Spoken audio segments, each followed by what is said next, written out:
फुलवारी शरीफ खानकाह मुजीबिया में ईद मिलादुन्नबी के मौके पर 3 दिवसीय उर्स में अकीदतमंदों की भीड़ उमड़ पड़ी। देश विदेश से सैलानियों का जमावड़ा मेले में आना शुरू हो गया है। वहीं आज देर शाम ईद मिलादुन्नबी का आयोजन भी किया गया, जिसमें पैगंबर इस्लाम के संदेशों को फैलाने के लिए बातचीत हुई।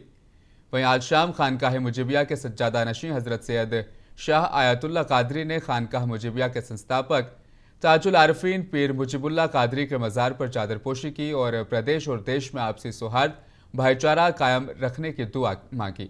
वहीं खानकाह मुजीबिया में बिहार के मुख्यमंत्री नीतीश कुमार भी पहुंचे, उन्होंने चादरपोशी की।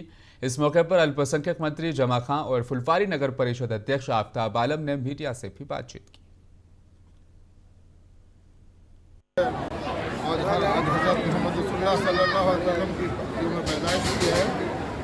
तो इस मौका पर हम तमाम लोगों को मुबारकबाद देना चाहते हैं और ये कि अमन चैन रहे बिहार में और तमाम लोग एक दूसरे के मिलजुल कर रहें और रियासत का और हिंदुस्तान की तरक्की हो।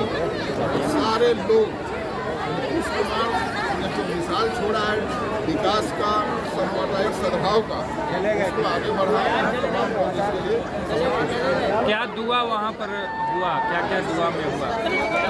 वहाँ पे गए, वहाँ पर दरगाह मुजीबी पर माननीय मुख्यमंत्री जी ने चादरपोशी की और वहाँ पे दुआएं की गई। आपने देखा होगा कि ये पहली बार नहीं है, बराबर ये जाते हैं दरगाहों पे जाके दुआ मांगते हैं। उन्होंने आज भी दुआ कराया है, दुआ खुद मांगा है और देश के अंदर अमन चैन शांति रहे।